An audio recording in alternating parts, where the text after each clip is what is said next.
পাহাড় কেটে বানানো প্রাসাদ, তবুও এক ভয়ঙ্কর চিৎকারে ধ্বংস হয়ে গেল পুরো জাতি। ভাবুন তো, একটি জাতি যারা পাহাড় কেটে রাজপ্রাসাদ বানাতো, যাদের শক্তি, সম্পদ আর প্রযুক্তি দেখে মানুষ বিস্মিত হতো, তারা ভাবতো আমাদের বুঝি কেউ ধ্বংস করতে পারবে না। কিন্তু একদিন আকাশ কেঁপে উঠল, পৃথিবী থরথর করে কাঁপতে লাগলো, আর সকালে দেখা গেল পুরো জাতি নিথর হয়ে পড়ে আছে নিজেদের ঘরের ভেতরে। এটাই ছিল সামুদ জাতির ভয়ঙ্কর ইতিহাস। এক এমন ইতিহাস যা শুধু গল্প নয়, বরং আজকের পৃথিবীর মানুষের জন্য একটি কঠিন সতর্কবার্তা। সামুদ জাতি ছিল আরবের এক শক্তিশালী জাতি, যাদের কাছে আল্লাহ তাআলা দুনিয়ার অসংখ্য নিয়ামত দিয়েছিলেন। তারা ছিল ধনী, শক্তিশালী এবং নির্মাণ শিল্পে অত্যন্ত দক্ষ। পাহাড় কেটে তারা ঘর বানাতো, বিশাল বিশাল অট্টালিকা নির্মাণ করত। মানুষ তাদের শক্তি দেখে অবাক হয়ে যেত। কিন্তু সমস্যা ছিল অন্য জায়গায়। তারা আল্লাহকে ভুলে গিয়েছিল। তাদের হৃদয়ে অহংকার ঢুকে গিয়েছিল।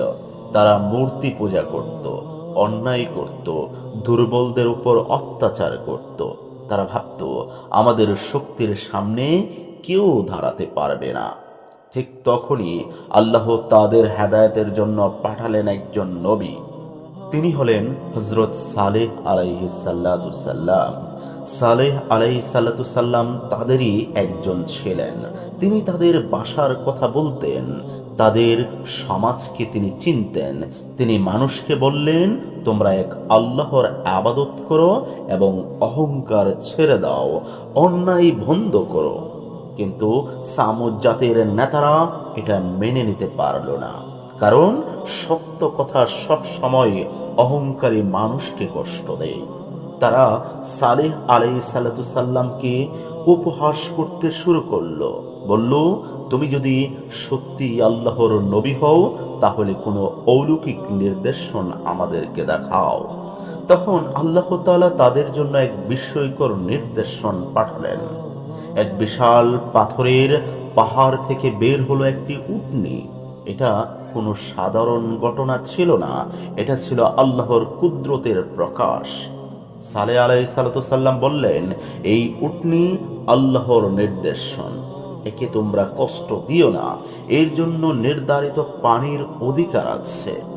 কিন্তু সমস্যা হলো, অহংকারী মানুষ কখনো আল্লাহর নির্দেশন থেকে শিক্ষা নেয় না। সামুদ জাতির কিছু প্রভাবশালী লোক মানুষকে উস্কানি দিতে লাগলো। তারা বলল, এই উটনীকে শেষ করে দাও। অবশেষে তারা সেই নিরহ উটনীটিকে হত্যা করলো, এবং এখান থেকে শুরু হলো তাদের ধ্বংসের কামডাউন। সালেহ আলাইহিসসালাম কষ্টে ভেঙে পড়লেন। তিনি বললেন, তোমরা 3 দিন আনন্দ করে নাও, তারপর আল্লাহর শাস্তি এসে যাবে। কিন্তু তারা তবুও হাসাহাসি করল। তারা ভাবতেই পারেনি তাদের শক্তিশালী সভ্যতা কয়েক মুহূর্তের মধ্যেই শেষ হয়ে যেতে পারে। তারপর এলো সেই ভয়ঙ্কর রাত। হঠাৎ আকাশে বিকট শব্দ, পৃথিবী প্রচন্ডভাবে কেঁপে উঠল। এক ভয়াবহ চিৎকার, ভূমিকম্পে পুরো জাতি ধ্বংস হয়ে গেল। সকালে মানুষ দেখল, যারা গতকাল অহংকারে বুক ফুলিয়ে হাঁটছিল, তারা নিথর পড়ে আছে নিজেদের ঘরের ভেতরে। তাদের প্রাসাদ রয়ে গেল, তাদের পাহাড় কাটা ঘর রয়ে গেল, কিন্তু তারা নিজেরা হারিয়ে গেল ইতিহাসের অন্ধকারে। আজও সৌদি আরবের মাদায়েনে সালেহ অঞ্চলে সেই ধ্বংসপ্রাপ্ত সভ্যতার কিছু নিদর্শন দেখা যায় বলে ইতিহাসবিদরা উল্লেখ করেছেন। কিন্তু প্রশ্ন হলো, আল্লাহ কেন এই কাহিনী কুরআনে বারবার উল্লেখ করেছেন? কারণ এটা শুধু অতীতের গল্প নয়, এটা বর্তমানের মানুষের জন্য সতর্কবার্তা। আজও মানুষ প্রযুক্তি নিয়ে অহংকার করে, টাকা নিয়ে অহংকার করে, ক্ষমতা নিয়ে অহংকার করে। মানুষ ভাবে আমার কিছুই হবে না। কিন্তু সামুদ জাতীয় তো এমনটাই ভাবত। তাদের বাড়ি ছিল পাহাড়ের মতো মজবুত, তাদের সম্পদ ছিল অসীম, তাদের ক্ষমতা ছিল ভয়ঙ্কর। তবুও আল্লাহর একটিমাত্র নির্দেশেই সব কিছু শেষ হয়ে গেল। এই কাহিনী আমাদেরকে শেখায়, মানুষ যতই শক্তিশালী হোক, আল্লাহর সামনে তা খুবই তুচ্ছ এবং অসহায়।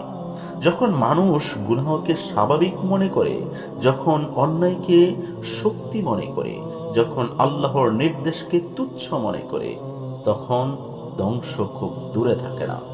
সামুদ জাতির সবচেয়ে বড় ভুল ছিল তাদের অহংকার। তারা সত্য বুঝেও মেনে নেয়নি। তারা আল্লাহর নির্দেশন দেখেও অবাধ্য হয়েছিল। আজও অনেক মানুষ সত্য জানে, তবুও বদলায় না বা বদলাতে চায়ও না। অনেক মানুষ জানে নামাজ গুরুত্বপূর্ণ, তবুও নামাজ পড়ে না। জানে গুনাহ খারাপ কাজ, তবুও তারা গুনাহ ছাড়ে না। জানে মৃত্যু আসবেই, তবুও তারা আখিরাতের জন্য প্রস্তুতি নেয় না। সামুদ জাতির ইতিহাস আমাদের মনে করিয়ে দেয়, এই দুনিয়া চিরস্থায়ী নয়। ক্ষমতা থাকবে না, সৌন্দর্য থাকবে না, অহংকার থাকবে না, শেষ পর্যন্ত থেকে যাবে শুধুই আমল।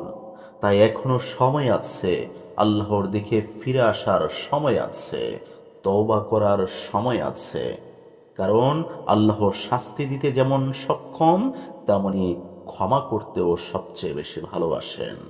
হয়তো এই ভিডিওটি শুধু একটি ইতিহাস নয়, হয়তো এটা আপনার জন্য আল্লাহর পক্ষ থেকে একটি সতর্কবার্তা। তাই আজ থেকেই আপনি বদলে যান, কারণ আমরা জানি না আমাদের জন্য শেষ সময় কখন অপেক্ষা করছে। যে জাতি আল্লাহকে ভুলে যায়, ইতিহাস একদিন সেই জাতিকেই ভুলে যায়।